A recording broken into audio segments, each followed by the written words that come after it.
Hello everyone, मैं हूं जयेश राजगौर और स्वागत है आप सभी का इस नए इंटरेस्टिंग यूट्यूब वीडियो में। दोस्तों, हम पढ़ रहे हैं 12th स्टैंडर्ड का इकोनॉमिक्स न्यू सिलेबस और देखते ही देखते दोस्तों हम पहुंच चुके हैं चैप्टर नंबर 10 जिसका नाम है फॉरेन ट्रेड ऑफ इंडिया। जी हाँ दोस्तों, आखिरी चैप्टर पर हम पहुंच चुके हैं। अगर आप इस चैनल पर नए हैं तो ज़रूर इसे सब्सक्राइब कीजिए, बेल आइकन दबाइए, क्योंकि यहाँ आपको लगातार इकोनॉमिक्स, ओसीएम और इंफॉर्मेशन टेक्नोलॉजी के वीडियोस मिलते रहेंगे। आप प्लेलिस्ट में जाइए दोस्तों, वहाँ आपको subject wise, chapter wise playlist मिल जाएगी। वहाँ से आप रिविजन कर सकते हैं और लगातार लिख कर आंसर्स की प्रैक्टिस कीजिए और अपने बोर्ड एग्जाम की तैयारियों को मजबूत कीजिए। दोस्तों, इस चैप्टर के बाद भी हम लगातार वीडियोस लाएंगे, आईएमपी क्वेश्चंस के, सैंपल पेपर्स के, और आपको कुछ खास टिप्स एंड ट्रिक्स देते रहेंगे। तो बने रहिए हमारे चैनल पे। चलिए आज शुरू करते हैं आखिरी chapter, foreign trade in India या फॉरेन ट्रेड ऑफ इंडिया। जी हाँ दोस्तों, फॉरेन ट्रेड हमारी ज्योग्राफिकल बाउंड्रीज के बाहर जो ट्रेड हम करते हैं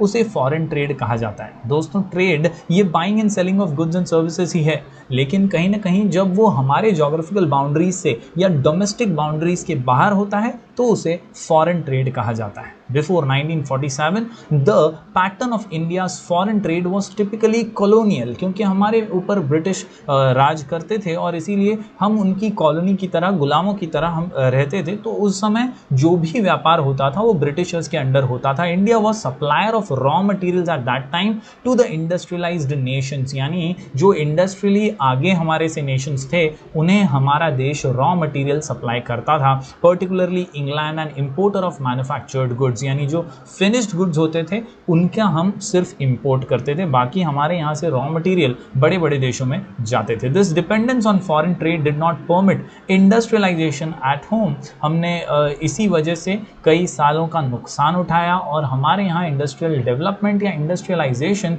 बहुत लेट हुआ। अंग्रेजों के जाने के बाद हमने इसमें तरक्की करनी शुरू की। However, many under developed countries that won independence in the post world war II period viewed foreign trade as an investment. तो तेजी से फॉरेन ट्रेड बढ़ने लगा। अगर हम बात करें इंटरनल ट्रेड की सबसे पहले, तो दोस्तों buying and selling of goods and services within the boundaries of a nation is referred to as internal trade, यानी जब हम ज्योग्राफिकल बाउंड्रीज के अंदर ही एक राज्य से दूसरे राज्य में, एक जगह से दूसरी जगह, एक ही देश के अंदर बिजनेस करते हैं, व्यापार करते हैं, तो उसे इंटरनल ट्रेड कहते हैं। For example, if goods produced in Maharashtra are sold to states like West Bengal, Uttar Pradesh, Tamil Nadu, etc., then it is known as internal trade only.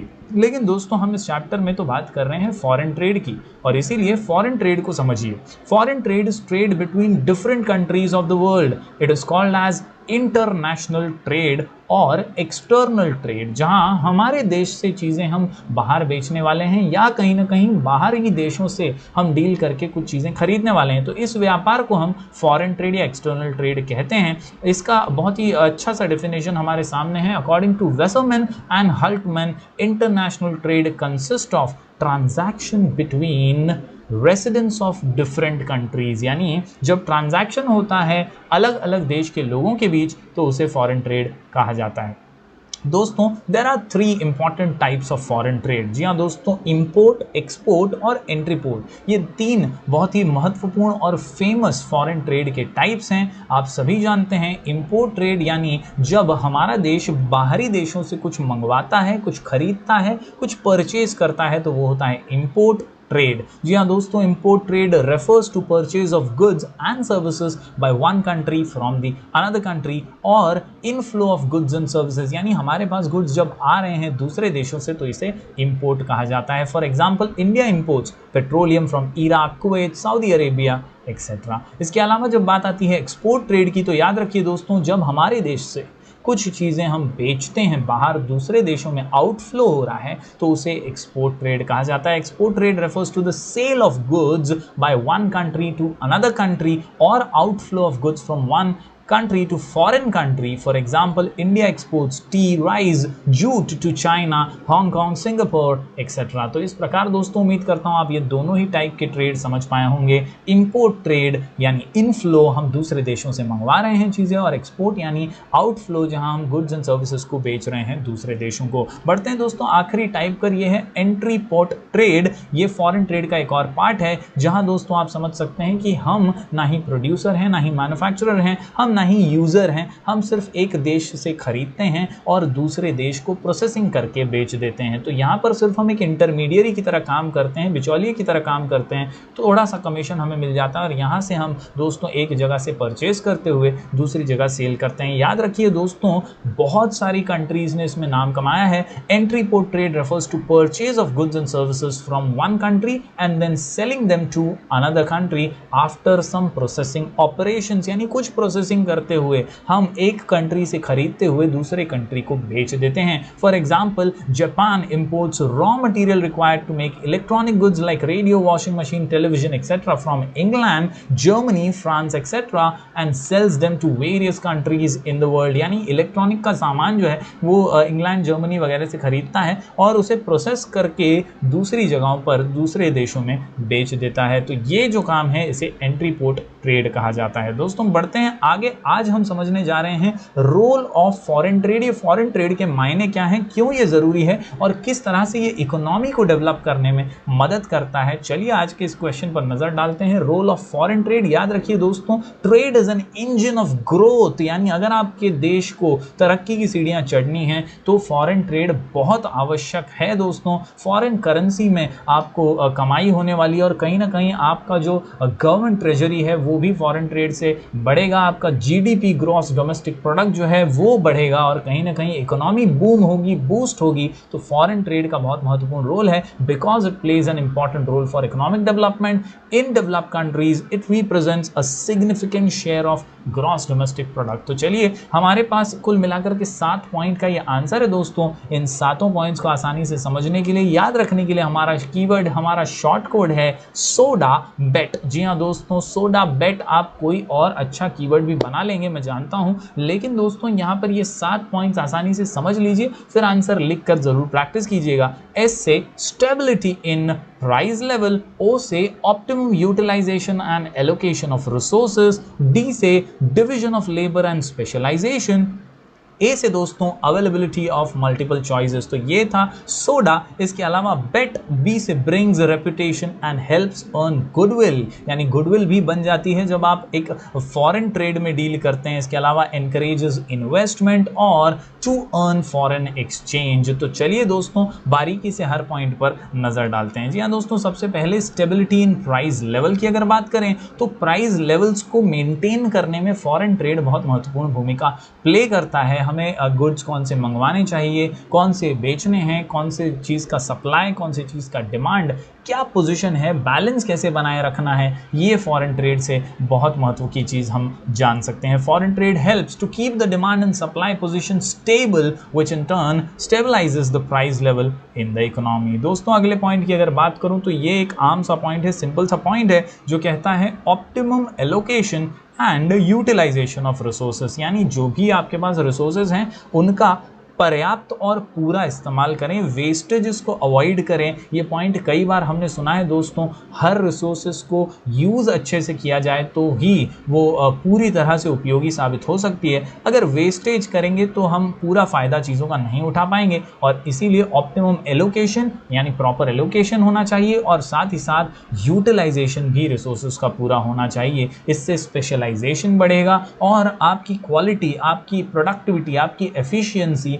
बहुत ज़्यादा बढ़ जाएगी। दोस्तों याद रखिए कि due to specialisation resources are channelised for the production only of those goods which would give highest returns, यानी जब हमें पता है कि हम स्पेशलाइजेशन से स्पेसिफिक गुड्स को टारगेट करके उन्हें मार्केट में अच्छी तरीके से प्रेजेंट कर सकते हैं तो हमारी रिसोर्सेज पूरी तरह से यूज होंगी और वेस्टेज कम होगा। Thus there is rational allocation and specialisation of resources at the international level due to foreign trade. बढ़ते हैं दोस्तों अगले पॉइंट की ओर। अगला पॉइंट है division of labour and specialisation. जी हाँ दोस्तों, division of labour and specialisation की यहाँ बात कर रहा हूँ। यहाँ इफेक्टिवनेस बढ़ता है और फॉरेन ट्रेड से हम स्पेसिफिक गोल्स के साथ, टारगेट्स के साथ काम कर सकते हैं। यहाँ नेचुरल रिसोर्सेज की बात भी हो रही है दोस्तों। हमारा लेबर जो है वो उसका डिवीजन प्रॉपर होता है, स्किल्ड मैन पावर जहाँ है उससे हम चीज़ें प्रॉपरली इंपोर्ट कर सकते हैं। Foreign trade leads to division of labour and specialisation at world level. जी हाँ दोस्तों, some countries have abundant natural resources, कहीं पे बहुत सारी नेचुरल रिसोर्सेज नेचुरली अवेलेबल हैं, तो ऐसे देशों से नेचुरल नेचुरल रिसोर्सेज यानी रॉ मटेरियल्स को मंगवाया जा सकता है। साथ ही साथ कई ऐसे देश हैं जहां पर स्किल्ड मैन पावर है, तो वहां का लेबर भी यूटिलाइज किया जा सकता है। तो दोस्तों फॉरेन ट्रेड से डिवीजन ऑफ लेबर और स्पेशलाइजेशन ये वर्ल्ड लेवल पर होता है। Some countries have abundant natural resources, they should export raw material and import finished goods from countries which are advanced in skilled man power. Thus, foreign trade gives benefits to all countries, thereby leading to division of labor and specialization. दोस्तों अगले point की अगर बात करें तो ये है availability of multiple choices. जी हाँ दोस्तों, आपके प्रोडक्ट्स के अलावा बाहर के देशों के प्रोडक्ट्स भी आपके सामने आते हैं और इससे मिलती है आपको बहुत सारा चुनने का अधिकार, आपको मिलती है multiple choices. Foreign trade provides multiple choices of imported commodities. As foreign trade is highly competitive, it also ensures a good quality and standard products.